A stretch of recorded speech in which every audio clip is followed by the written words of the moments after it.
Grab a coffee or maybe a lint roller and settle in. You're listening to Resale Therapy. I'm Hannah, and I'm joined by my partner in thrifting, Kendall. This is the space where we talk about the hunt, the hustle, and everything in between. Whether you're currently staring at a mountain of unlisted inventory or you're just here for the thrift haul stories, we're glad you're here. Think of this as your weekly vent session and strategy meeting all rolled into one. Hi, everyone. Welcome back to episode 5. This week, we're going to be sharing about the things that we wish we would do differently if we started over. But I'll kick us off with highs and lows, and then we'll hand it over to Kendall. So I'll start off with my low.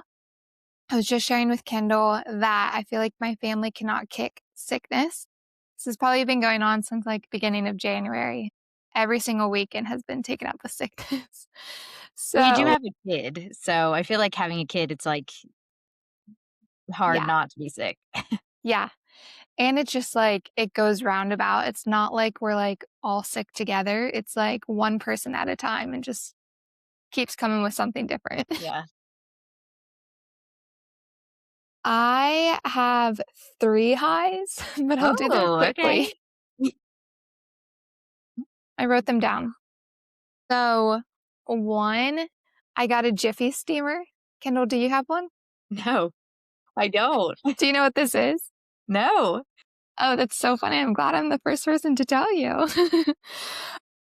Jiffy steamer is like an industrial grade steamer for clothes.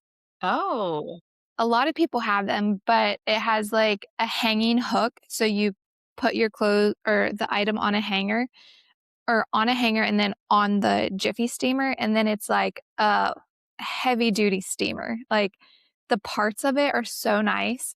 And I got a pink one and I got it off of Facebook for like $125. I think they like typically retail for like $300. wow. So my husband says that we're going to have a steam-a-palooza. We're going to steam everything. We haven't given it a go yet because of sickness, but Wow. yes, that was fun. And then I haven't been to my Ben's location in a while, and I had a babysitter on Friday and I was able to go, and it was just so much fun. Like I really enjoyed my time and I found a lot of fun things.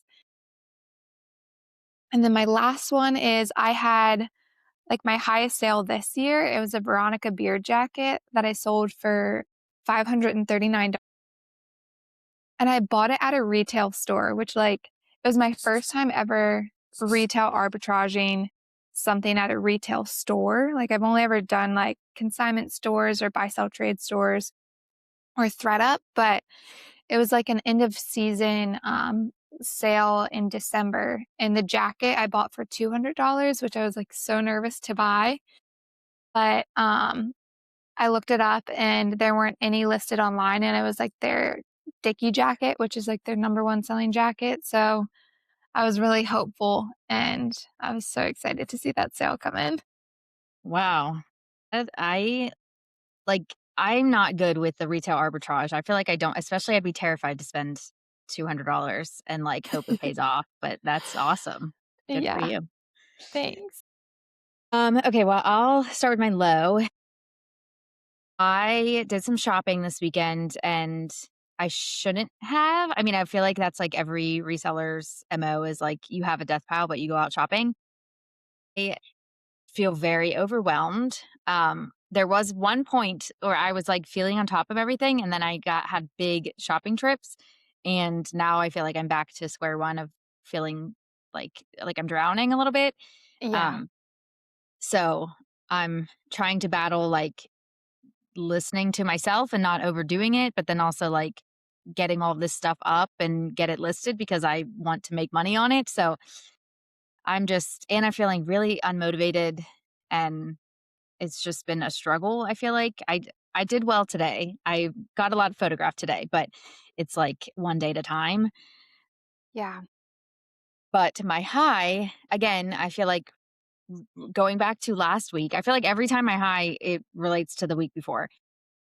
So we talked about returns last week. I had a return that was so the buyer opened it on the last day that they could. So I offer 30-day free returns.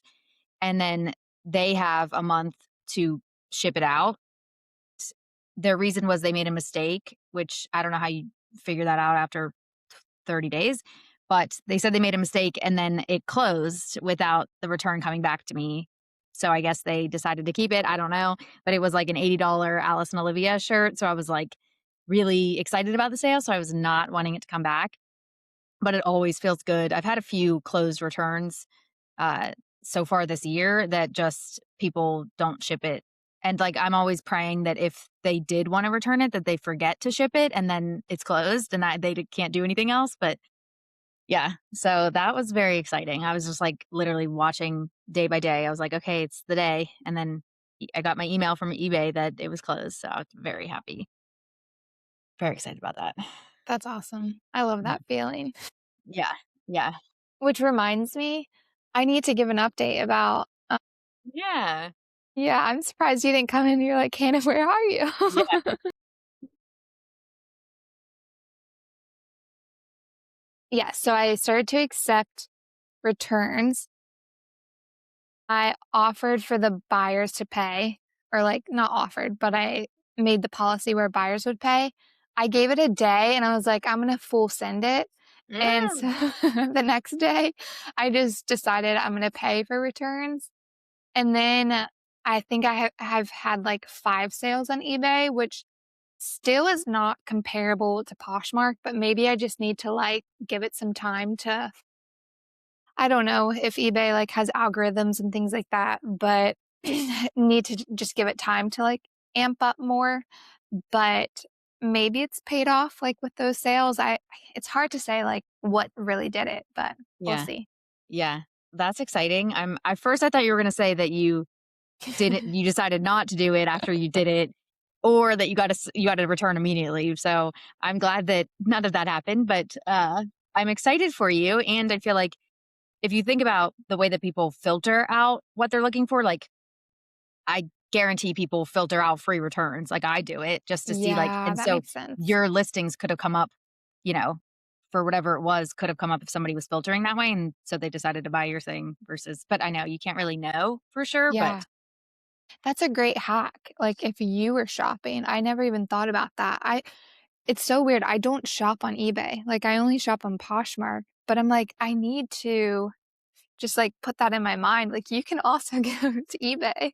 yeah. See, I never buy on Poshmark because I'm like non-committal. I'm like, I need to be able to know I can return it Yeah. for the off chance. And like, I never return, even if I don't like it or like it doesn't work. I just, because we're in this business. I don't really want to be that person. Yeah. And I buy stuff typically with the thought that like, if it doesn't work for me, I can resell it and just like break Yes. even at the end of the Yeah. day. So, but yeah, that, that's exciting for you. Yeah. Thank you. I'll keep you updated. Yeah, there hasn't been enough time for Yeah. the returns to be open, so we'll see with our highs and lows next week. Yeah. Um, One other thing before we transition into our broader topic is Depop just announced that they were acquired by eBay. Kendall, thoughts? I actually had like a friend that she was in Germany for with eBay and she had told me about it and I honestly like I mean, I'm not a big Depop seller and I feel like there's a lot of people that are like very reactive and like, for good reason like you're unsure of what's going to happen like, we've dealt with so many changes with Poshmark, but I don't know. I'm curious if like they take away the zero fee thing that they have because that's obviously such an appeal to Yeah. people. But I also like when I look at Depop, I feel like so out of my league because I look at the way people list and it's not the way that I list. Like I am very much like a white background, like traditional listing, like an eBay listing. And so like Poshmark just feels so like abnormal to me. So I'm wondering too if like eBay will implement not that eBay has like I mean that like usually if you have a white background or it's like, better photos, things like that, like do better for you. So I'm wondering if eBay will do anything like Mhm. that or like implement any type of change. Like I'm just curious what will happen and if anything happens. Like nothing might happen. It might just stay the exact same. But I also did not know that Depop and Etsy Or, like, I didn't Yeah, yeah, that was which, like, I kinda had no makes sense. idea. Like, I don't know, but Yeah. yeah, what are your thoughts? Because you sell more on Depop, I feel like, than I do. I'm, like, nothing on there. Yeah, I'm just so curious about the policies. I don't really know much about Depop shipping because I literally never have, any issues with the customers on Depop, which I Yeah. love, and I think people joke that it's, like, very Gen Z, they're just, like, so chill, they're like, "Eh, Mhm. whatever." Yeah. So I'm curious if they'll, like, open up options to return. I'm curious again about the fees. So Depop hardly takes anything. Like, I don't think it's no seller fees because there's a little bit of something, but it looks as though there's no seller fees. Yeah. Um, Whereas eBay definitely does. You can boost on Depop and promote on eBay. So there's like some similarities there. But yeah, I have no idea what it means. Like, I'm hoping that it helps the people who are not Depop, um, like your typical Depop seller. Like me. Yeah, and me, That's what I'm hoping. honestly. Yeah, I'm Yeah, hoping it's, like, becomes a more appealing platform for me to list on and, yeah, you know, it, like, makes me want to list over there, but, yeah, I don't really know what they could change or what they will potentially change, right. but Yeah. I don't know, something about Depop I actually like to shop on. It kinda reminds me of Pinterest, like, the way that you scroll through the listings looks very much like a Pinterest feed, whereas eBay, it's not like that at all. So, it's kinda nice that it's gonna be run by one company, but they're 2 completely different platforms that I hope that there are differences, but what makes each platform great, it stays the same. yeah, yeah. I mean, EPOP should or the EPOP, That's EPOP. what they're gonna start calling Yeah. it. I feel like eBay should take Poshmark and clean that up, figure out Poshmark's situation, Yeah, but, I wonder like, that, like, do you think there's a chance that that could ever happen? I don't know, like, is eBay just gonna take over the reselling platform world? I mean, I don't know. They obviously are successful at what they're doing, but yeah, I don't know. Yeah. Are you on Curtsy?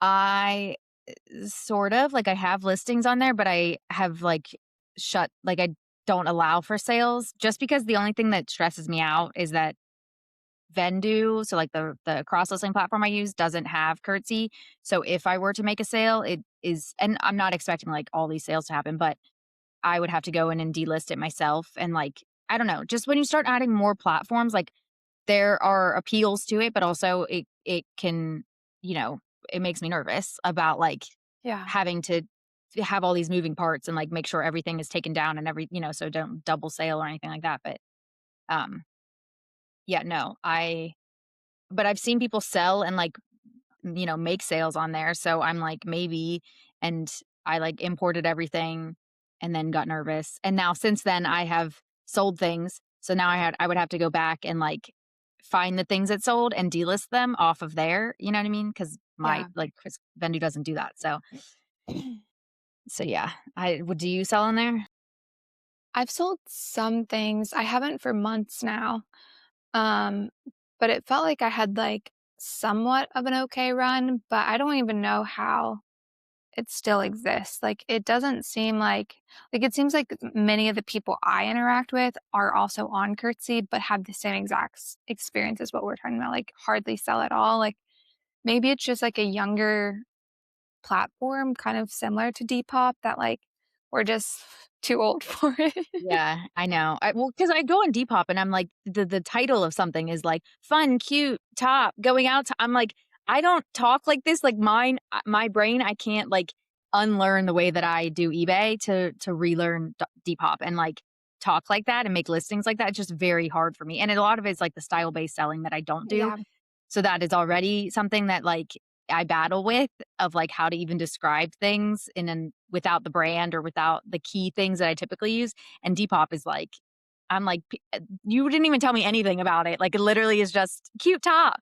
like, with exclamation points or something, and I'm like, "Okay," and it's also listed for, like, $5. Like, some of them too, I'm like, "Why?" Like, some of these people, I'm like, just go to like a live show, like do Whatnot or eBay Yeah. Live or something like that, where like if you're okay selling things so low, you might as well just do it fast too. Like I, I was just shocked at some of the prices. I was like, you're selling things for $5. Like I'm like, what? Yeah.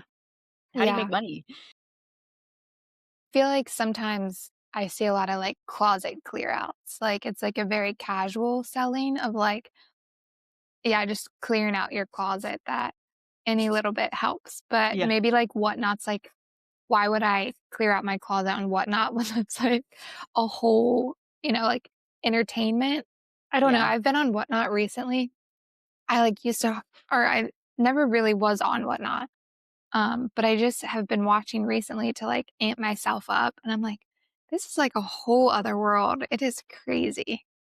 Yeah. Yeah, live selling is, like, not for the weak, but also, I don't think that you have to be like, I watch some people and, I mean, I get, like, annoyed by them after a while just because it's like, I am a very chill, laid back, like, my personality, even in live shows, is not going to be, like, bubbly in your face, and sometimes that energy is a little too much for me, but, people they have their audience and people like it and people want that energy and, so Yeah. yeah, I think you find your people on those apps, but, like, yeah, it's a whole production. Like, and Yeah. it's hard not to make it that way because like, you want to show up and sell and, keep the energy high and have music playing, and it's just, like, a whole thing. I don't know Yeah. how people do it multiple times a day and a week and all that. I don't know how they do it, Yeah. but they make money, so Yeah. This is working. random, but I was in a show and I just heard about this feature that they or like rolled out. I don't know how long it is because I literally just got back on, but you can set like a spending limit. And like this kind of feels like gambling. Yeah, Like once you hit literally. your amount, you're not allowed to buy anymore. And so someone bought something, but then they're like, wait, you can rerun that because I hit my spending limit. And I was like, oh my gosh, that's such a great idea. Like to put that in an app like that. Yeah, I mean, that is hilarious, but it also is, like, very easy to I It mean, really like, is. it's this game, like, you want to beat out the other person, and then it's like you end up spending probably more than you wanted to on the thing that started super low, and, like, it's you wanna win it, but then you're like, "Oh, wow, I'm now spending, like, 50 on a t-shirt that started at $5, and I didn't really want" I don't want it that bad, but it's, like, something I don't know, like, I've gone on Whatnot and, like, watched I bought from people before too, and I'm like, it's adrenaline rush, but, like, I also it's, like, hard to get off of the app. Like, I'm like, because I wanna see what's next. Like, I'm just so it's, like, this curiosity. So I don't really go on and I know people source on there all the time because that's the appeal is everything's super low, but I just I don't know, I feel like I can get lost in it and just, like, lose half of my day. And I'm like, "Oh my gosh, I've just been watching Whatnot shows all day," and it's like Yeah, it's like a different form of social media. yeah. Yeah, Yeah. it really is. Yeah, that was my intention was to source. But then the shows that I were interested in, the items went so high. Like, Really? yeah, like um I think park sweatshirts are really popular on Whatnot. And I was in several shows where they were selling 180 to 300 and I was like, "Oh my gosh, wow." Wow. Wow. But I think those are like for the people, not to resell. Yeah. I mean, I mean, I don't know what park sweatshirts I guess sell for. I doubt you're making much of a profit if you're buying it Yeah. that high, but Yeah. yeah, I mean, every time I've shopped on there, it's been for like, I got a Reformation shirt and, like, Everlane t-shirts, and, like, I've gotten stuff for myself, never to sell. Because Yeah. I also, like, don't know, again, like, I'm someone that likes to do research, and, like, I like to make sure that I'm making a smart buy, like, decision, and when those things are moving so fast, and if, like, there's not multiple of them, and it's just, like, a one and done run, I'm like, I don't know if it's this it's like, I don't know if it's worth buying, and I just have such, like, an aversion to risk, like, I just don't and I don't know, it's sometimes not even that big of a risk, like, the prices of things, but I'm like, I don't even want to I'll just stick to traditional sourcing, that's what I enjoy, so, at least for now. Yeah. Yeah. I think that's a great transition point is we're talking about risk and research, looking Yeah, at comps. And so today's topic, it's all about the things that we wish we would have done sooner to help our businesses thrive. Kendall, do you have anything top of mind that you want to kick us off with? I mean, I think, like you said, comps is huge, and I did poll the audience, ask people on our Instagram, and that was one of the things was research items more carefully. Um, I think a big thing is, like, just starting out, I would see, like, Vineyard Vines, and I would be excited because I knew the brand, like, it was something that I recognized. And it retails for a lot or like, it's a mid-tier, whatever. But I think that was a big thing that I had to learn over time was like, just because something retails for a lot does not mean that it will resell for a lot. And there's some like really high-end brands that this is the Mhm. case with, like things that you wouldn't expect. Like, Vince, Theory. yeah, like and like some of those too within them, there's like, there's certain styles, certain like fabrics or whatever that will sell. And like there has been things that I've picked up. Like, for example, I've sold a pair of like Theory pants or a Theory blazer or things like that, but it's not a brand that I see and immediately I'm like, yeah, that's going in my cart. And I think in the beginning, that was how I operated. Like it was like, and I probably wasn't even looking up comps correctly, to be honest. I mean, who knows? But Yeah. like I'm still there's still stuff in my inventory that I bought from the very beginning that I've, at this point probably should pull out of my inventory because it's just been a constant like delist, relist, lower the price, change the photos, change the description, doing all of the things to get it to sell and it's still not selling. It's like, okay, I mean, clearly it's not a desirable item. And I mean, it just took a lot of like learning Mhm. over the months to figure out like what is worth it. Yeah. Um, Because, yeah, definitely everything is not especially those, like, brands that you get excited about, it's like, still do your research. Even now, I still do my research on things and, like, I still make bad decisions sometimes, but not nearly as much as I was in the beginning. Yeah. Yeah. And when we say comps, we're talking about what an item has sold for. So a lot of times thrift stores, when they're pricing things up, they'll take a picture, Google image it, and they're seeing what they're selling for. And that's not accurate because that's sometimes based on emotion, sometimes based on what we think it might be worth because of the brand, but it's what that item has sold for in the past, and even more so when it's recently sold for that versus like 2 years ago or 3 years ago. Yeah, I think that's a really important distinction is, like, selling, like, what someone listed it for versus what it actually sold for, because, like, even I mean, I think I mean, kind of goes back to what I was saying last week about, like, when I'm looking at comps for on things like and it's, I see people that have listed it for $50, but all the solds are saying 25, like that item is selling for $25. Whether you want it to sell for 50, that's like hopeful, but that's not, at least not on eBay. eBay, you can actually look more clearly at like product research and see what things are selling for. And I use that every single time I do a listing now. And I just double check like you know, what price are people like listing it at? Who's interested in it? Does it have watchers? Like all of this goes into it. And then I think like how fast do I want to get it sold? Like I'm gonna probably undercut the market so that I can get it sold faster than these other people. But yeah, I think that was something that was so easy to do is like take a Google Lens photo, see, it's selling for or someone listed it for $30. And so that's all I looked into, like, in the beginning. It was like, "Oh, okay, perfect, I'm gonna get it," and then it ends up selling for me months later for $15 or whatever it is. I feel like that happened a lot with Free People. I feel like Free People was Mhm. something that I always grabbed and was excited about, and now I'm very selective on the Free Yeah, People pieces I pick up. Anthropology. Yeah. Yeah, Yeah. like, not everything it's exciting to find still, like, because then I look at it like, "Do I want it?" Like, "Do I wanna Yeah. add it to my wardrobe?"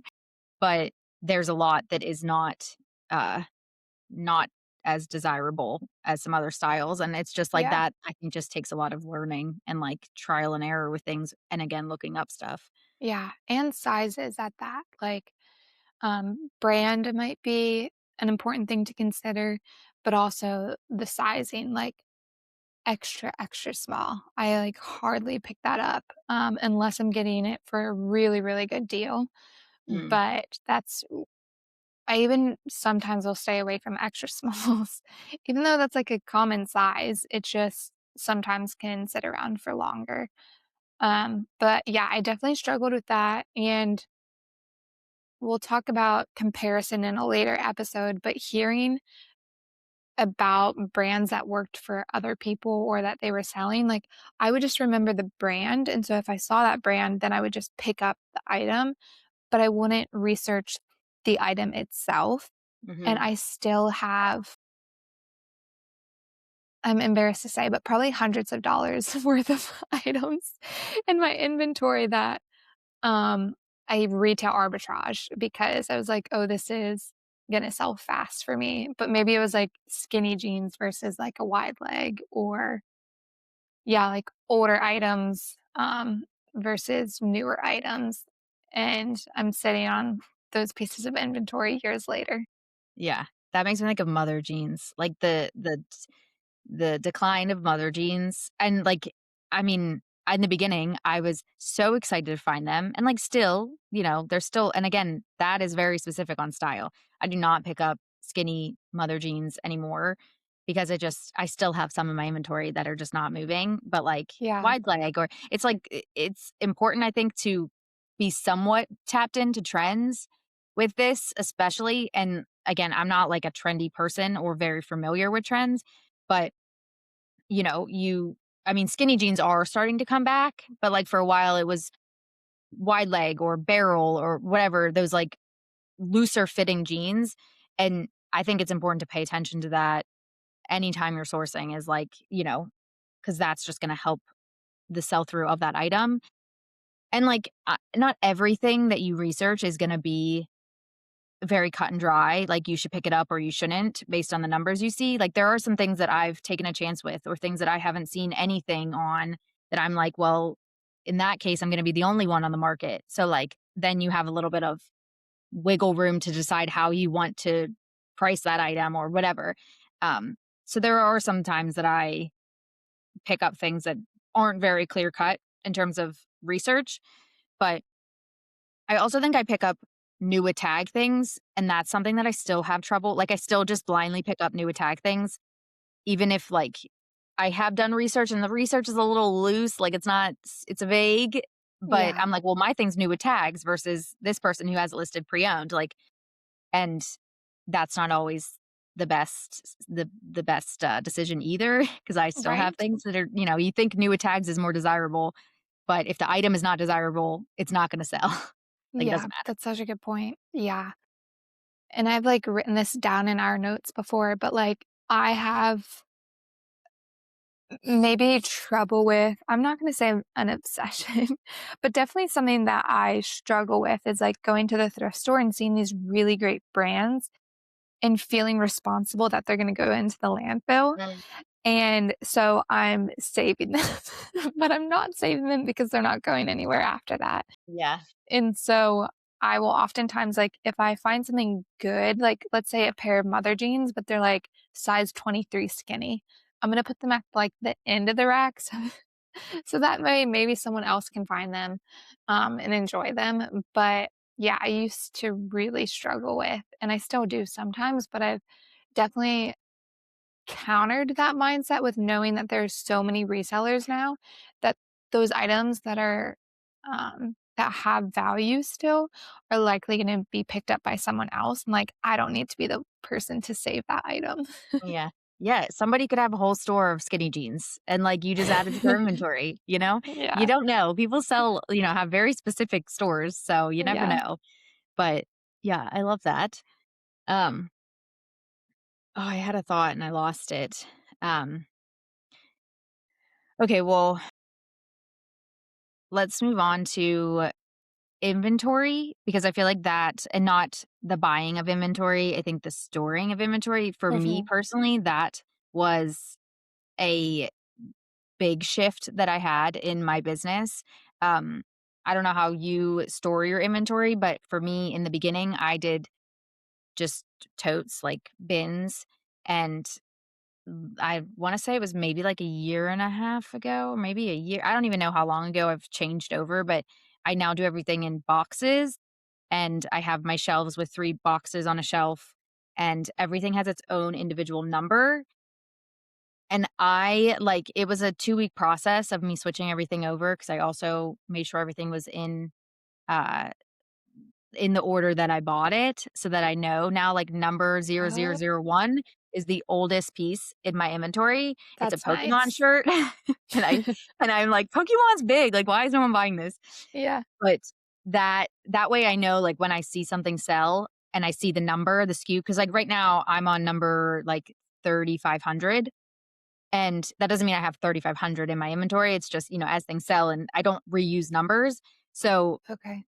when I see things now and I'm like, I get an offer on something and the SKU number is 500, I'm like, if as long as it's not, you know, a dollar and I'm still making my money back, I'll probably take that offer because I want to move that inventory because I know how old it is, which was again a 2-week process, maybe even 3 weeks of me shifting everything because I was still running my business and it was like the back half of my day I would go and organize everything.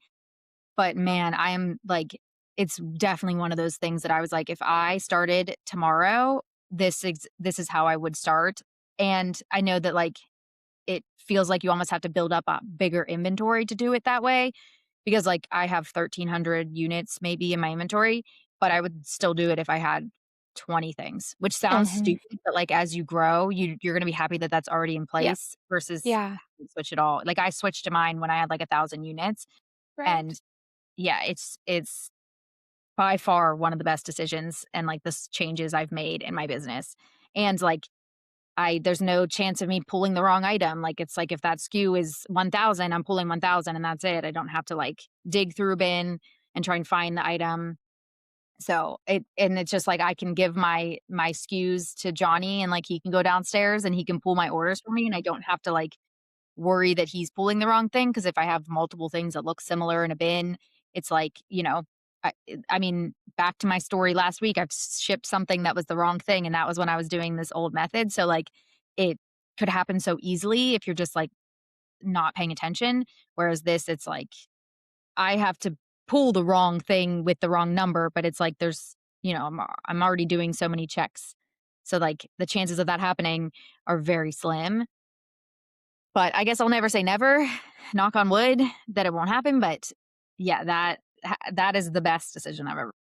Mm. Do you have a video on this? I do, I Okay. do. We'll link it in the show notes for anyone who wants some guidance. Yeah. Okay. How do you store your inventory?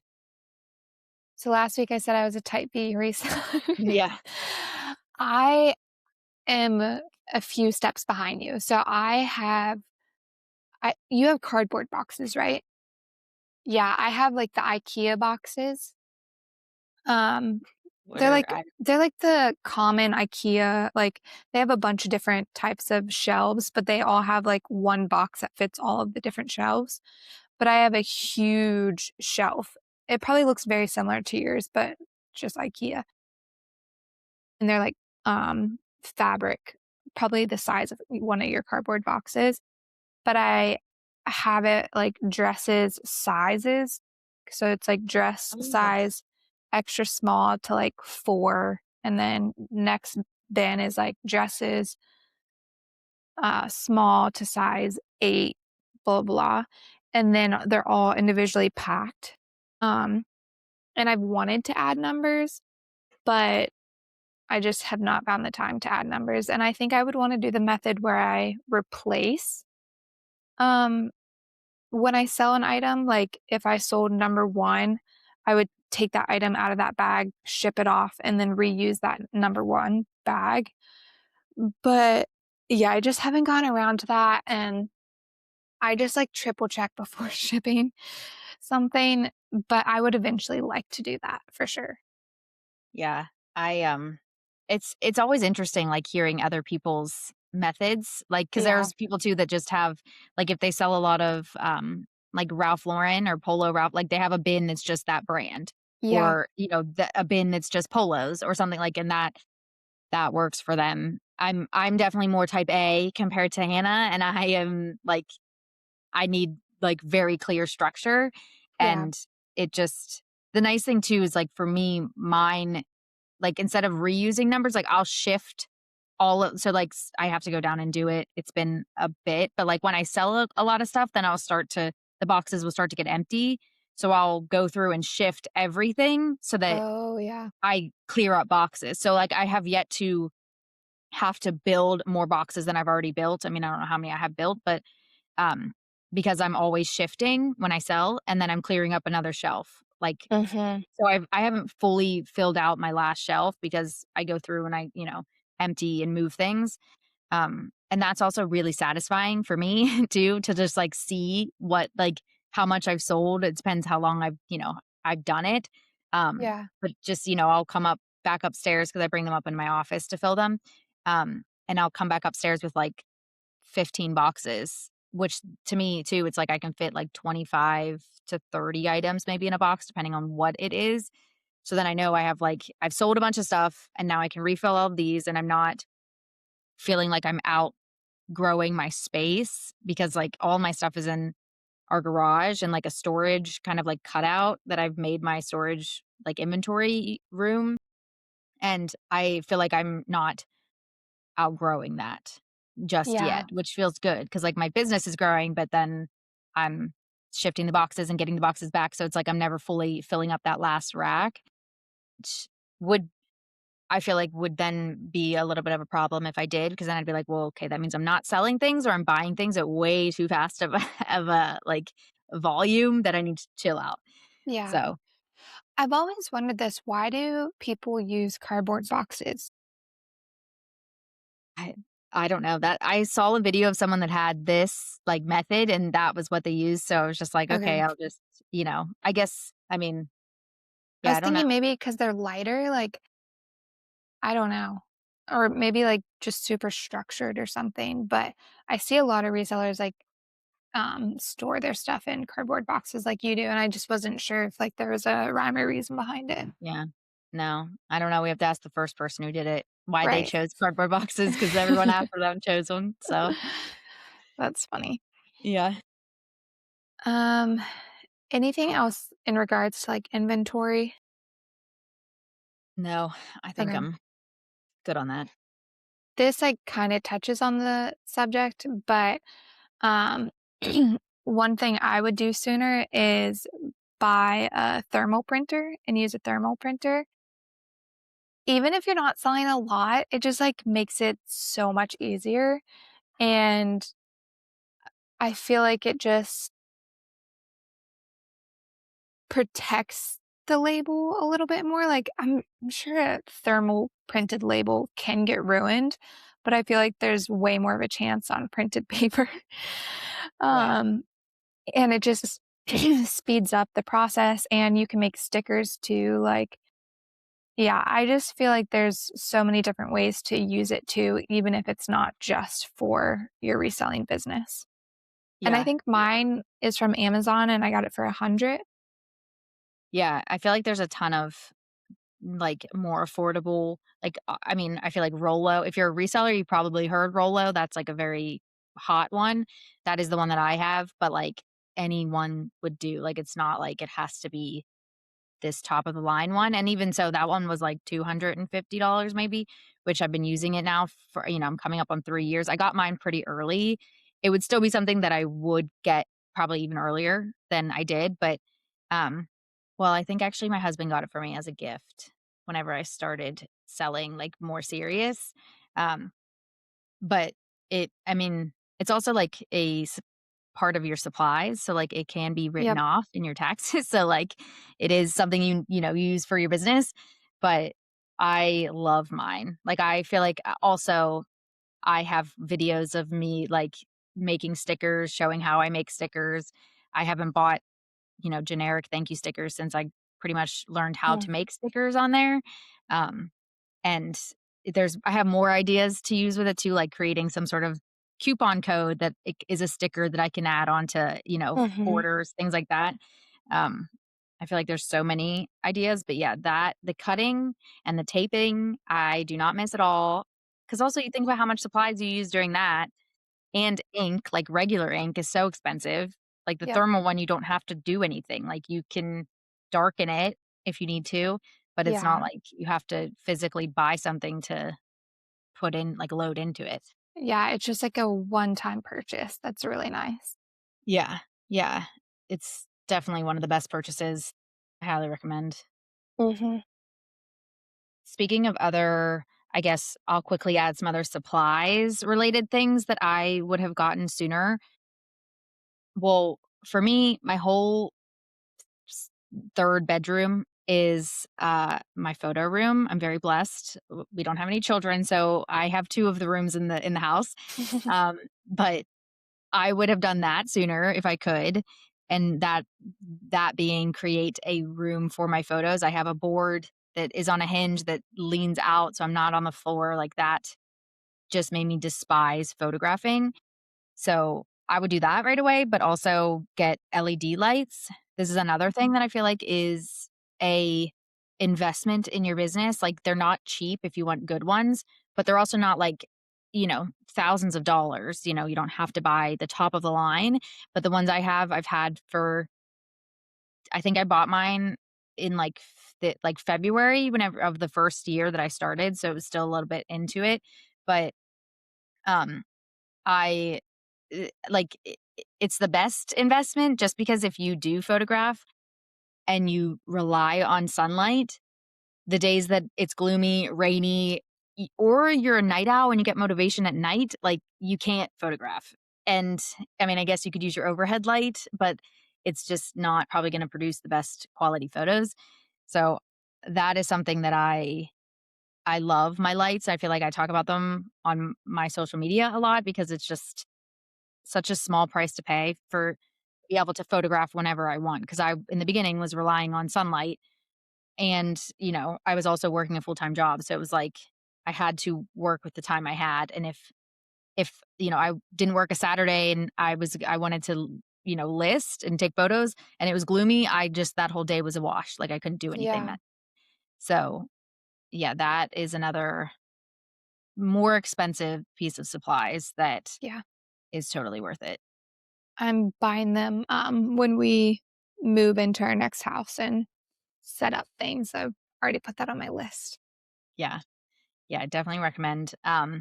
Also something else that in addition to, like, the photoing that I would have gotten, I guess if I had the whole photo room set up is, this is very small, but an iPad stand has also Mm. made all the difference in my photo room because I now just pop my iPad, like, it's, like, level with me so I can see it while I'm photographing, and I just put a show on, and, like, it's I mean, I still don't like it by any Yeah. means. Like, I'm not like, "Oh, yeah, photographing," but it's definitely like I kind of reserve my TV time for when I'm photographing. So, like, I'm not, watching TV while I'm listing or anything like that.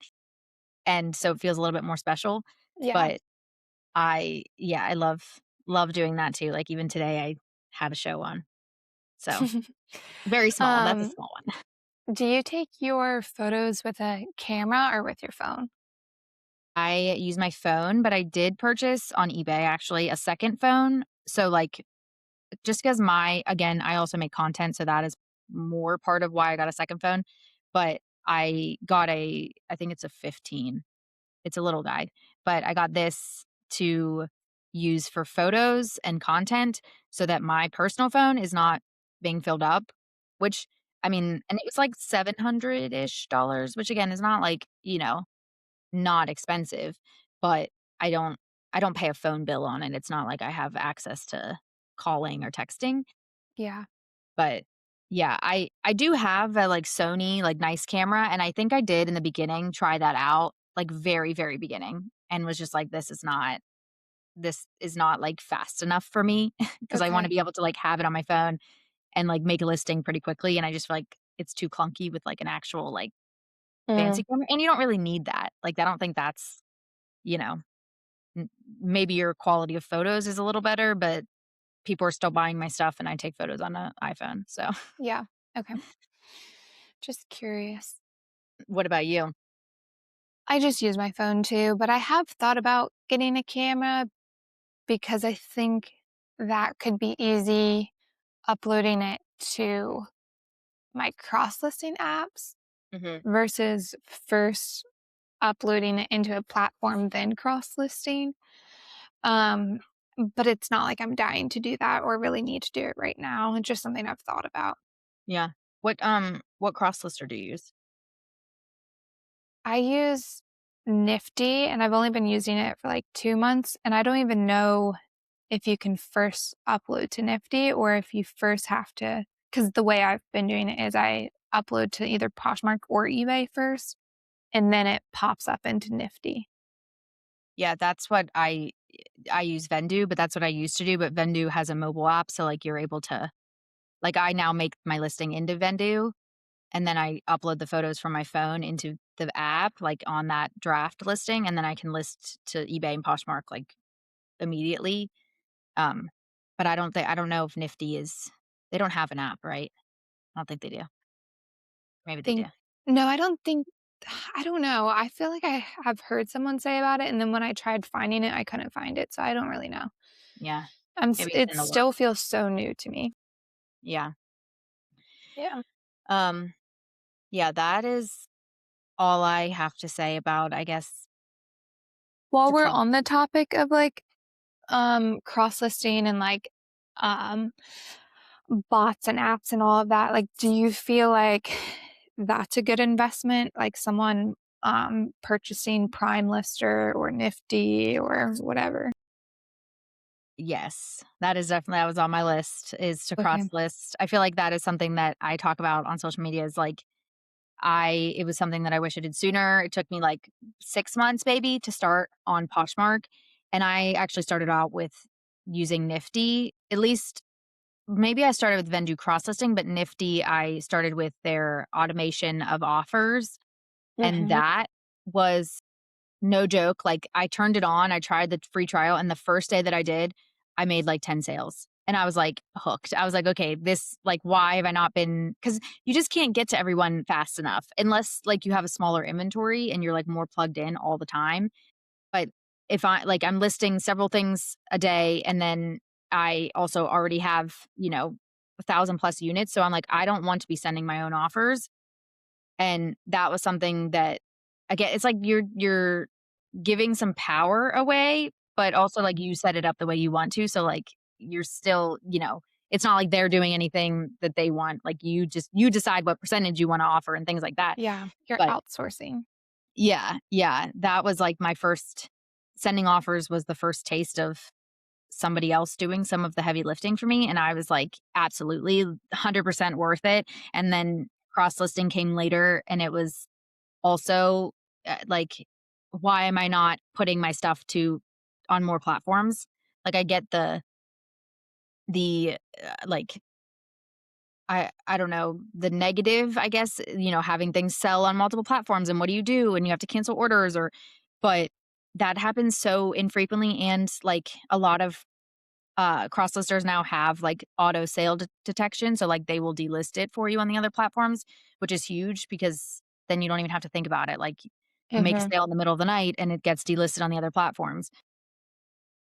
Yeah, cross listing because I started on eBay and then Poshmark was the first place that I started cross listing, and it's definitely like, why did I not do this sooner? Because you just not everyone shops on eBay. Like, in my head, I'm like, eBay seems like the biggest platform for reselling. Why wouldn't that be the place people go? But, that that isn't the case. People shop on other platforms, and the more you put your items out there, the more eyes you're gonna get, which means potential more sales. So, I definitely think it's worth it. And again, it's a subscription service that you can write off. So, like, you Mhm. also, like, looking at it through that lens of, like, this is something that is gonna move my needle, and, yeah, I have to pay for it, but it's you're ultimately probably going to make more sales in the end, which you're gonna make more money, but you can also write it off because it's something that is helping you run your business. So, I think it's important to remember that because makes it a little bit more like, "Oh, okay, like, I'll do it, why not?" Yeah. There's real risk. Right, it's exactly like how bigger companies hire smaller agencies to run ads or Mhm. do their marketing. It's the exact same thing for us small business owners. Yeah. Yeah, Yeah. how long did you go until you started cross-listing, or did you do it right away? I honestly cannot remember. I think maybe I was manually cross-listing, but I wanna say that I got Vendu first, and that was probably 3 years ago. Yeah. And is it the best decision you've ever made? It really was. I think I first had so if you're newer to all of these terms and things, mm, gosh, it's so hard to describe, but there used to be now a lot of these apps are covering all of the different tasks, but there was a time where you would maybe have to have several different apps. So I would have Posher VA send out all my offers, delist and relist things, and that I think I got first, and that I feel like I noticed the biggest difference, and then I got Vendu, and I was paying for both of those, and I mainly got Vendu to cross list, and yeah, I think it definitely was really worth it, and, I think it was maybe like $29 a month or something like that, but still trying to see more of that amp up on the eBay, and then I'll really be singing the praises of Nifty and Vendu. Yeah. Yeah, it is nice that a lot of them now do all of the things that you needed to do. Because I, like you, like, I started with, uh I mean, Nifty was auto posher, and that's what I started with to send offers and do the delist, relist, do the shares of the closet, all of the Poshmark things, and eBay, like, I would delist and relist, and then I got Vendu and did that for cross listing because, auto posher slash Nifty did not have that yet, and then I was, like, needing to turn off some of the things on Autoposher because, like, if you for example, if you do the, like, delist, relist, it will break that link if you also cross list because it was 2 separate things that, like, weren't working Mhm. together. So, I then just kind of moved just used Vendu, for the cross listing and Autoposher for the sending of offers, but not the delist, relist, and now I just use Vendu for everything, because they do offers, auto offers, marketplace sharing, all that stuff, but it is nice, like, now if you're starting out or if you're deciding to do cross listing or anything like that, is like most of the platforms offer everything in one. So you don't have to Yeah, like find multiple place like things that do all the things you need it to do. So that is nice yeah, now. for sure. Yeah. Yeah, I kind of Yeah. forgot it was called auto posture until I said it. And I was like, oh yeah, that's it's been nifty for a while, I feel like. Yeah, I didn't realize that until you just said it. Yeah. Um, one random, like not random, but change of topic, same thing I wish I did over. I wish that I started shopping at the bin sooner. Um, I started shopping at the Greensboro again, that's about like an hour and a half Ben's area. Sorry. I wish I started shopping at the Ben's, which is about an hour and a half away. And it's like, I think I started shopping there like maybe a year before I got pregnant. And so then it was just like really hard to go. And now it's impossible to go. But then I found the other Ben's location and it's not Goodwill affiliated, it's a different thrift store. And that's 30 minutes away. And I love, love, love, love going there, and the one I go to, like, it's not super competitive. I mean, it kind of is, but not terrible. Um, I just can't believe the cost of goods. Like, it just my margins are just amazing, and, like, it's so exciting every time, like, I find something good because I'm like, "I hardly paid for this. It was free." Yeah. Yeah, that is the appeal of the bins. Yeah, Um, I keep losing my train of thought. you're Um, good. There's so much to cover too. I know. Uh Yeah, I don't know. I didn't have anything, I guess, that went along with the bins or anything like that. But another thing I would have done sooner is to set up like my inventory, like my tracking system for money. Um, Mm, I mhm. initially started off, my husband kind of like helped me make a spreadsheet just to track things. And then as things progressed, I eventually got Jason Hayes. He is a fellow reseller who made a spreadsheet. He puts it out every single year. It's like a one-time fee for the year, very affordable, and there's, like, multiple options you can do. I started with that, and that was great up until it was, like, just too much work, and, like, it was tracking everything, but I had to do a lot of the manual work, and now I use My Reseller Genie, which is, like, I'm obsessed. Like, that was one that Mm.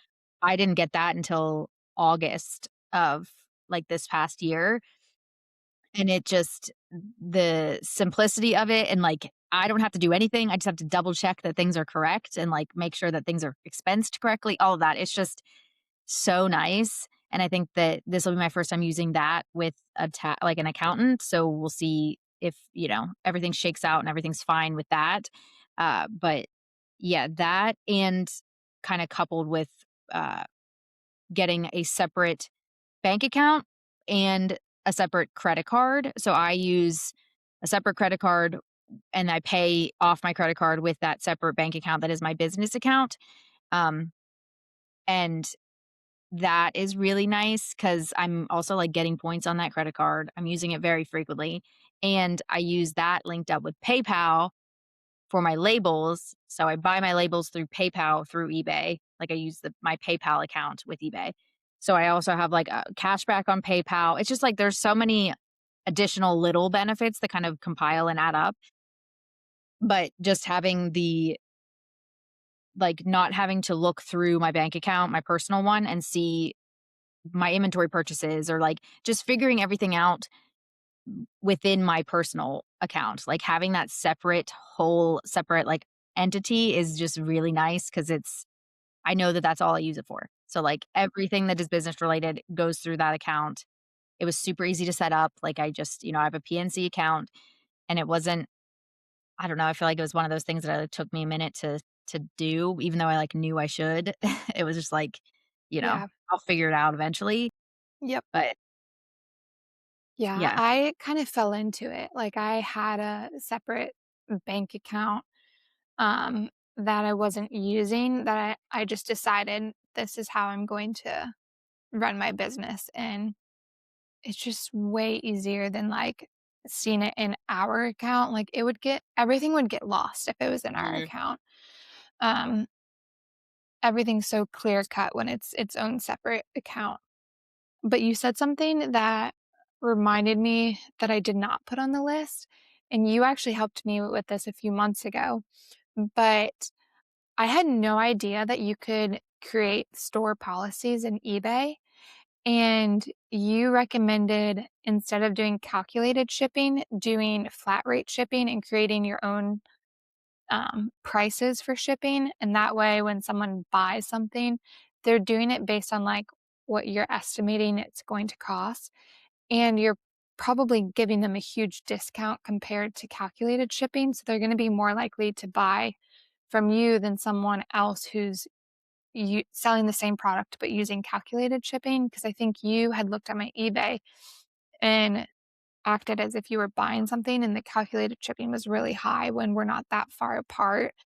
And I feel like that actually has really helped my sales on eBay the past few months because I'm sure that steered a lot of people away if it was gonna be $12 when it should have been 6 or something like that.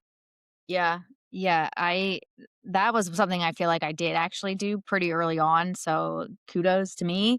But I, because I also started with eBay, so, like, I really, Yeah. like, kinda did a deep dive into it to learn it. But yeah, I, like, see listings when I'm on eBay and I'm like I mean, especially too, again, back to the researching and comps, when I'm looking at the research on eBay and I see somebody has something listed, like 99 with $10 shipping, and it's something that should not be $10 for shipping, like, it's, like, a lightweight thing. That is also something I factor into, like, okay, I can maybe still list it at that same price, but I'll have half of the shipping cost for that person, so, like, that makes your item a little bit more desirable. So, Yeah. something to think about, but yeah, I look at listings sometimes and I'm like, "Why?" That is, like it's way too much for something that shouldn't be that much.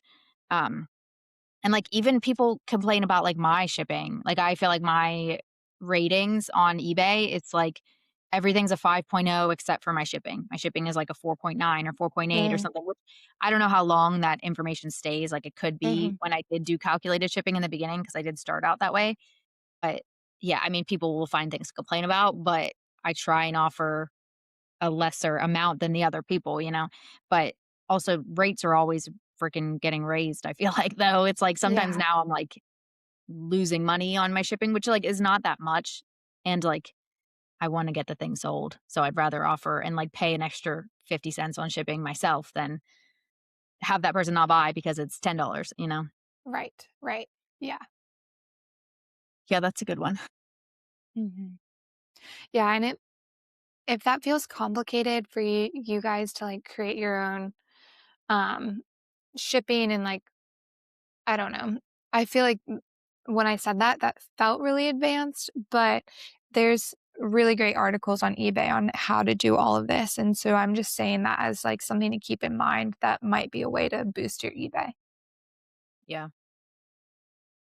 Um, the only other thing that I really can think of, is the giving my listings some TLC after I've already listed them. I feel like I had actually met with an eBay advisor and we talked about my listings and he told me how many stale and stagnant listings I had, which was a lot.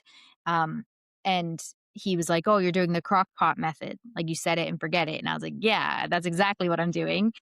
And I there's some listings that I have that I haven't touched, thought about, looked at, anything. Like sometimes I'll like, on TikTok, they do, like, a this time last year, and, like, you can see, like, like a memories type thing, and I'll watch some of my old thrift hauls just because I'm like, "Oh, yeah," and, like, there are things that I'm like, "I still have that in my inventory, and this was a year ago or 2 years ago." Like, it's, I think just as important to list new items and, feed the algorithm with stuff is it's just as important to look at your old listings and figure out why they're not selling and tweak them and make them, hopefully sell. Um, and honestly, it can just be as simple as delisting it and relisting it because it's so buried in, it's on page 4 when everyone else is, they're the things that are selling are on page 1, just to delist and relist and put it back out there. Cause I mean, for me, I'm a all season seller. So like I'll buy shorts in the winter and then, it's something that I have to think about like, okay, I should go and relist my shorts, in March and April when people are going to start shopping like that because then it will probably sell then. And I just think that's something that I'm still actively working on, trying to, like, give some time each day to, like, delist and relist some things, even if it's a couple. Like, I don't it doesn't have to be, like, a full day of doing that, but I do notice too that it it helps your listing impressions. Like, if you notice that on your seller hub on eBay, mine is in the red, and it's always in the red. It's just always very down, I guess. I mean, the number is high, but it's in the red high, so it's not good. But every time I delist and relist, it brings Mm, that number closer to 0, so I'm going back into the positive. So I don't know if this okay. makes sense. If you know what I'm talking about, at least in terms of the listing impressions, like my number is in the red, which means it's below 0, it's in the negative.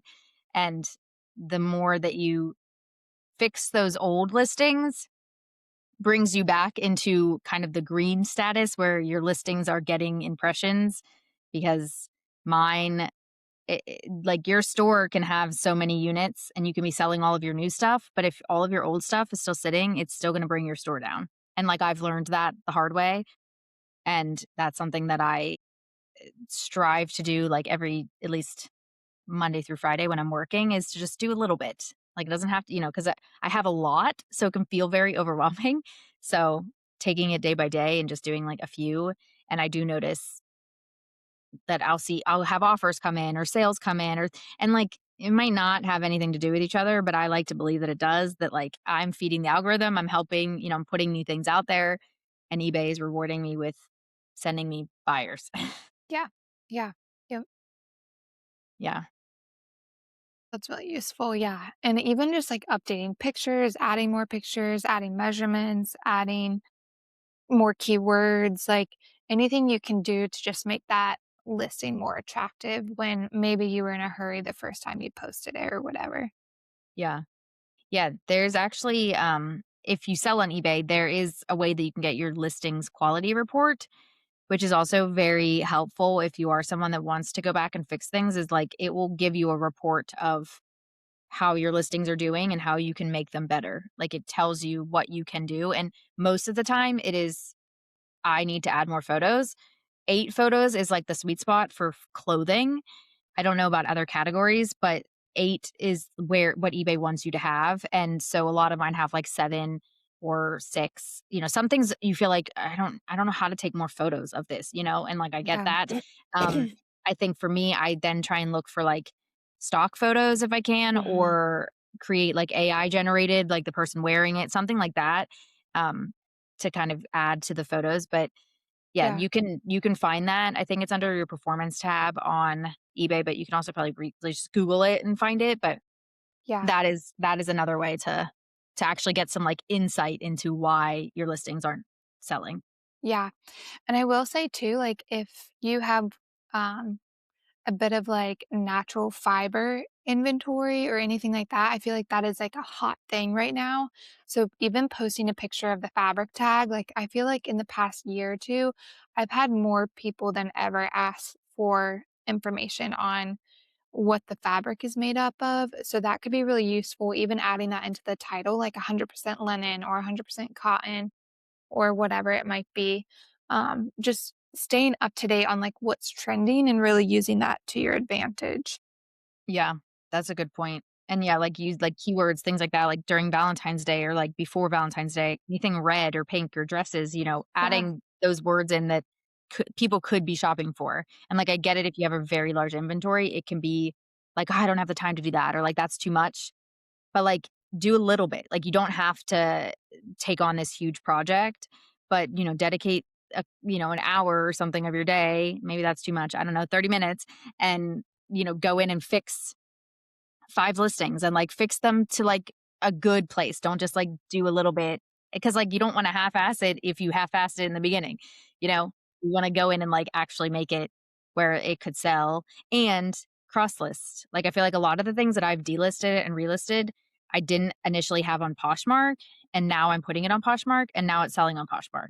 So, like, it Hmm. also is like you know, it reinforces for me that I need to cross-list more and cross-list things that I don't like.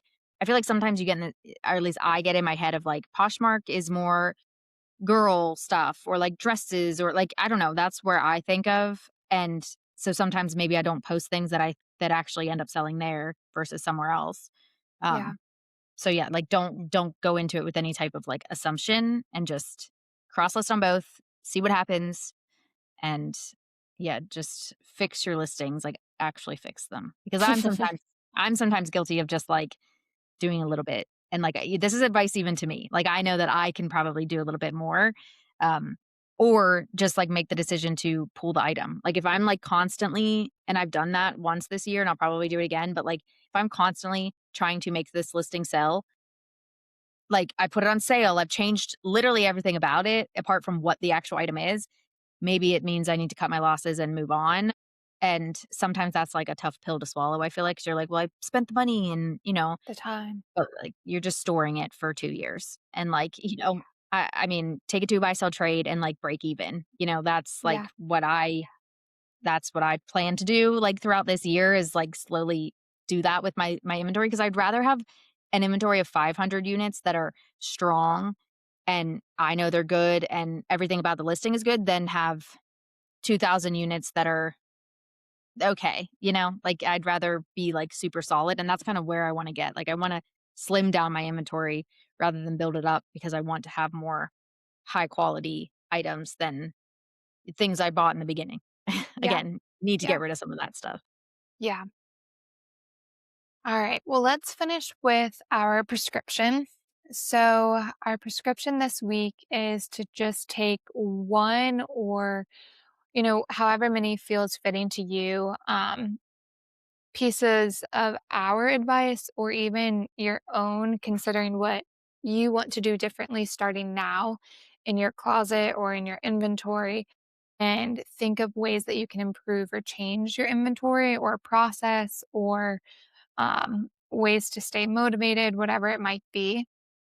And I had the realization too, like between the two of us, you and I, Kendall, we have 13 years of reselling experience, and so some of these Oh, things you some of carry a these lot of that, but but some of these things feel easy to do, but, like, really zooming out, and, like, we gave a lot of information today, and so I want you guys to take what feels doable and start small and know that it takes years to kind of build this business up, and you're learning every day. And so if you hear this episode and think like, "Oh, wow, I haven't done that yet. I haven't done that yet." Don't be discouraged because you were doing something different that maybe we haven't even gotten to mention today.